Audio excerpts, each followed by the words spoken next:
Good morning, Flomaton High School. This is Cole Lacey with a few words of wisdom. Francis of Assisi was a Roman Catholic saint who lived in the 13th century. His life was a demonstration of the Golden Rule: do unto others as you would have them do unto you. Here's how St. Francis speaks the Golden Rule. Blessed is the man who helps his neighbor in trouble, just as he would wish to be helped in like the circumstance.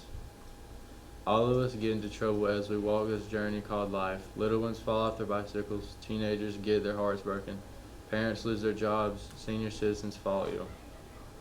Every day there are opportunities to reach out and help someone else in trouble, just as we would want to be helped if we were in the same situation.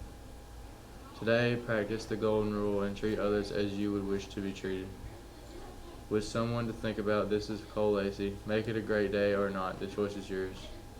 As you know, tomorrow is the 20th anniversary of the attack of America that happened on September 11th, 2001. Mr. Aaron talked with some of our teachers about what they remember from this awful day.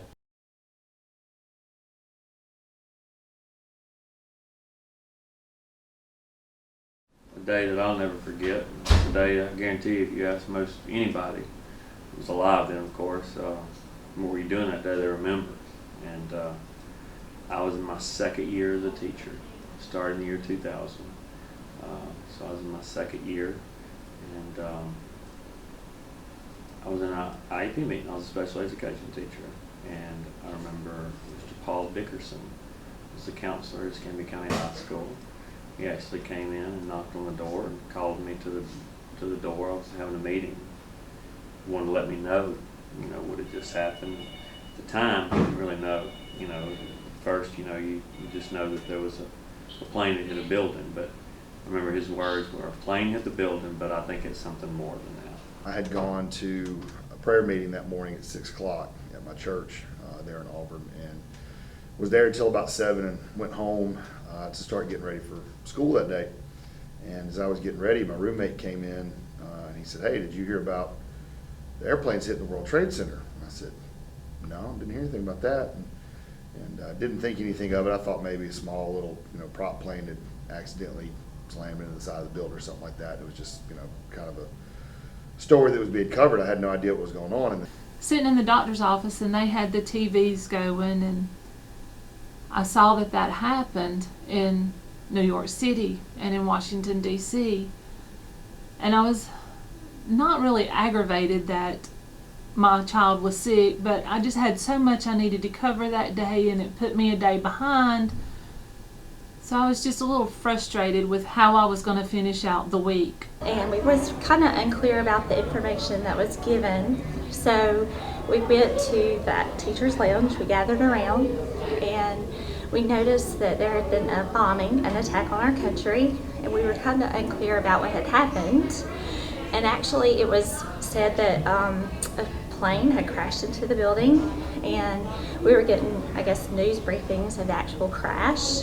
Maybe a plane had crashed, and then a few minutes later a plane had crashed into the Pentagon, and we kind of got mixed information here and there, and so was the news, because information today is so sudden. We kind of see it on our phones, we see it on the TV, we can hear it on the internet, we can go watch clippings here and there. But then it was kind of like information was given in different news increments, different times. Well, I was a traveling teacher for the county, so I was kind of going from place to place, from house to house, because I was a teacher for the preschoolers. And so I would go from house to school, and so each place I would go to, I would get different pieces of information. I remember going back to my IEP meeting and thinking something wasn't right. And finished the meeting within the next 10 or 15 minutes and got back down to the main hall where I was and got in my classroom.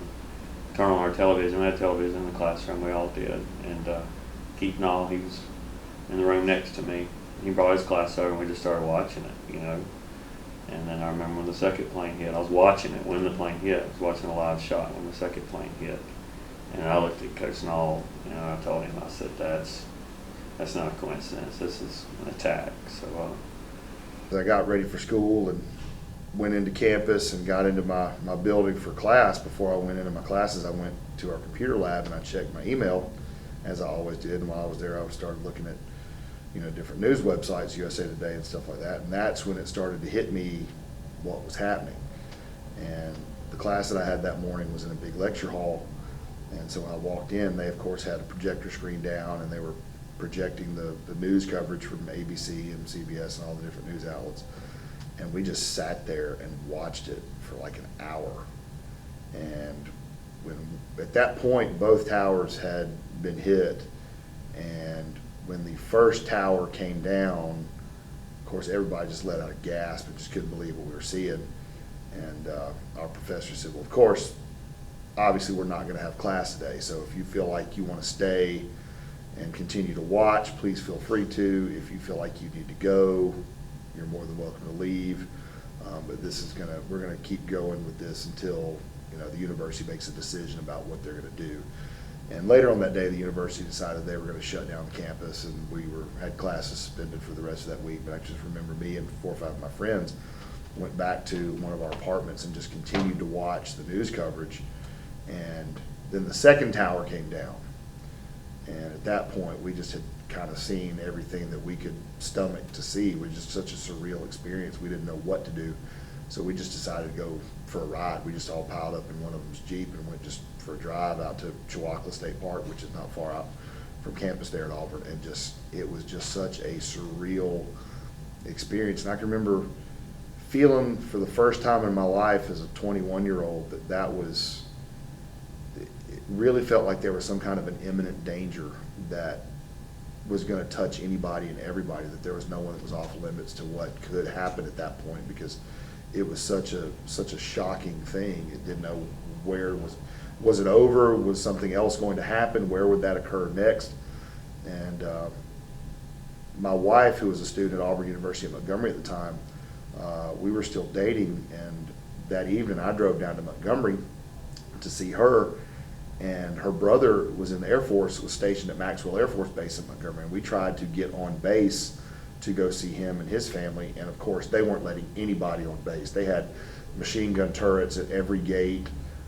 They had Humvees with machine guns on top of them posted outside. You couldn't get within 100 yards of any part of the perimeter of Maxwell Air Force Base. And so her brother actually had to come out to meet us, to talk to us about what was going on. And so it was just such a very, very surreal feeling. And it absolutely was a turning point in what America was, and what it was like to live in America. There was pre 9/11 and then post 9/11. And it was one of the very first times in my life that I can remember feeling as if anybody at any point in our country could be touched by something like that. Then I get home and we're watching the news later that night, and we see an interview where someone had called in sick that worked in the World Trade Center, and because they called in sick, their life was spared. So that got me thinking, maybe calling in sick sometimes is not so bad. It just put things in a whole new perspective for me. Of course, I was not working at the World Trade Center or the Pentagon, but could I have been in a wreck that day? You just never know. It just made me look at things differently. The information happened all day, and we couldn't get it at one time on our phone, no text, no news, no anything at like one time. But anyway, it was just different news than how we get news now. And I think that was the thing that I remember the most. And seeing the story later that evening on the news, I realized how much our country became close in one day, and how sad it was, how families were touched at times. But seeing the aftermath of it, I think it's how the news became sad for us, how our country was affected in one day at one time. I immediately thought of the people in that building, and the lives that had to have been, we watched it till the buildings collapsed, and I knew there was no way all those people got out of that building.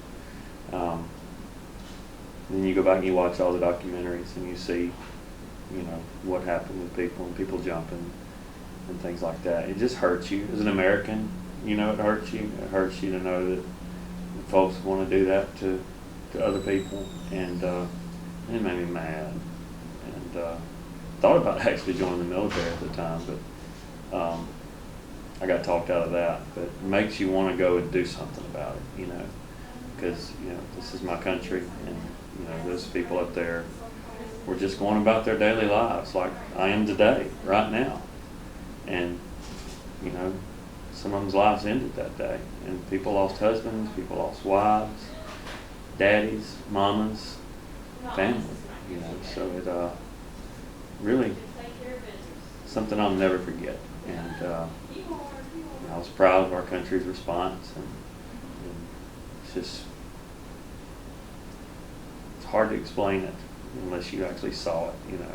And try to tell people and our kids now at school, and try to explain about my children at home, because they weren't alive, of course, and explain to them what happened. And, you know, I've had them watch the documentaries, and some of it's can be pretty bad for them to see, but it's something they need to know that there are people out there who dislike us and dislike our country that much that they would want to harm us, you know. And I think it's important that the people who lost their lives that day, their memory lives on.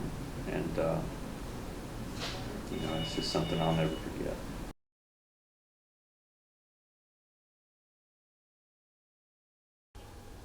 The football team will play the Cottage Hill Warriors in Mobile tonight. Kickoff is at 7 p.m. Next week is homecoming here at Flomaton High School. Be sure to check the FHS Facebook page to follow all the activities. We will have our annual tailgate and pep rally Thursday night, and our homecoming parade next Friday.